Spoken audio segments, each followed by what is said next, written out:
The church bell was still ringing.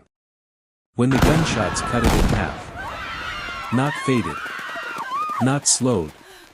Stopped. Like the village's heartbeat had been grabbed by an invisible hand. Morning in Udo village always smelled like firewood and fresh earth.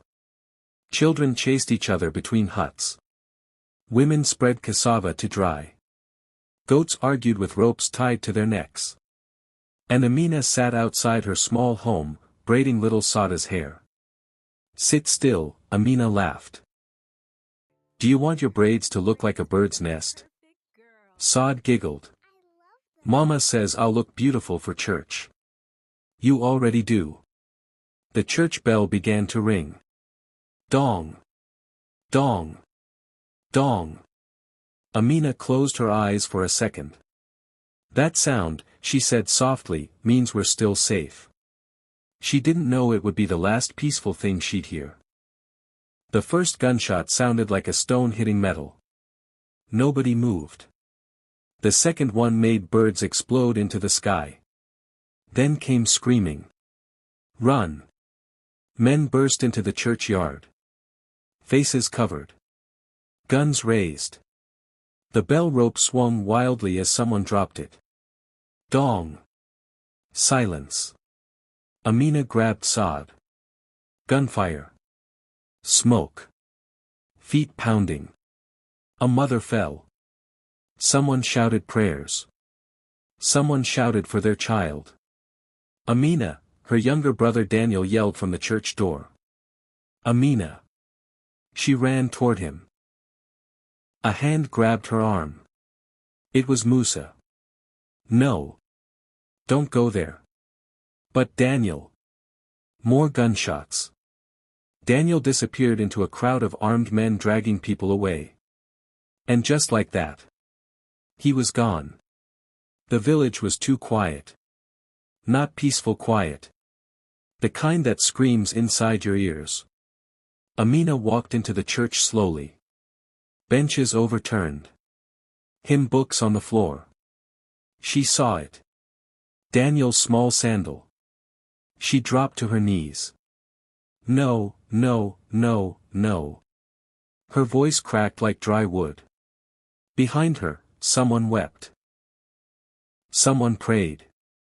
Musa stood by the door, shaking. They took my cousin too, he whispered. Amina clutched the sandal to her chest like it could still breathe. That evening, the village gathered under the Irako tree. Voices clashed like thunder. We should run. Where will we go? The soldiers don't come. We are alone. Chief Bala raised his staff and struck the ground. Thud. Silence fell. They want fear, he said, voice heavy. Fear makes people weak. Divided. Amina stepped forward. They took my brother, she said, voice trembling but loud. If we sit and cry, they win. Murmurs. Musa looked up slowly. She turned to the chief. I'm going after them. Gasps. You're a girl, someone shouted. I'm a sister, she replied. Then came night. Amina packed dried food into cloth.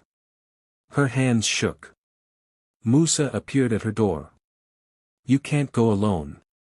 She didn't look at him. You barely speak since they freed you. He swallowed. Because I remember. She stopped.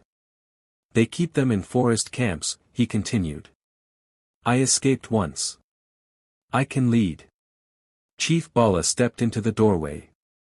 You will need an old man to remind you both that anger is not wisdom. Amina nodded. Then we leave before dawn. The forest swallowed light. Branches clawed at their clothes. Every crack made Musa flinch. They beat us if we spoke, he muttered. We drank muddy water. Some didn't wake up. Amina's eyes filled but she walked faster. We bring them home, she said. All we can. Chief Bala whispered prayers under his breath. Smoke rose ahead. Musa froze. That's it.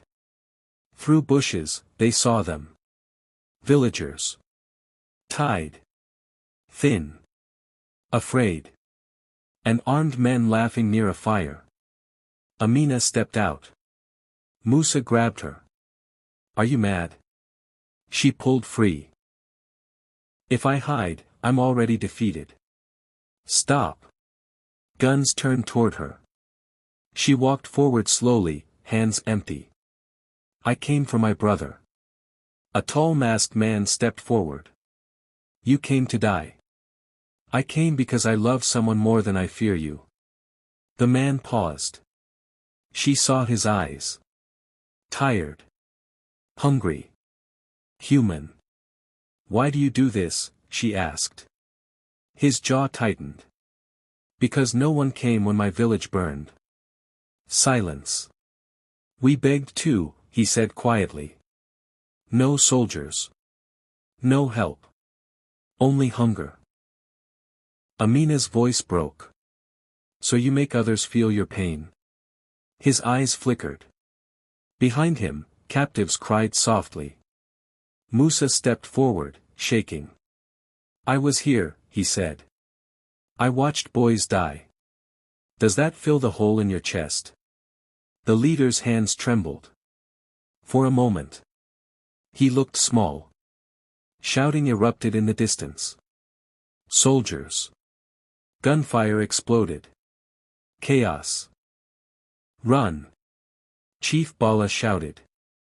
Amina found Daniel. He was weak but alive. She lifted him. Bullets cracked through trees. The leader looked at them, then turned his gun away. He fired into the air instead. A distraction. Amina met his eyes. No words. Just understanding. The village saw them at sunrise. People ran forward crying. Mothers collapsing into their children. Amina held Daniel tightly. But not everyone returned. The church bell rang again. Soft. Heavy. Amina stood on a hill overlooking the village. Musa beside her. Chief Bala behind. It's not over, Musa said. No, Amina replied. But neither are we. Sunlight touched her face. The bells rang. And this time. They did not sound afraid. Some wounds don't vanish. But courage spreads. If this story moved you, share it. Because silence helps no one. And somewhere, another bell is still ringing.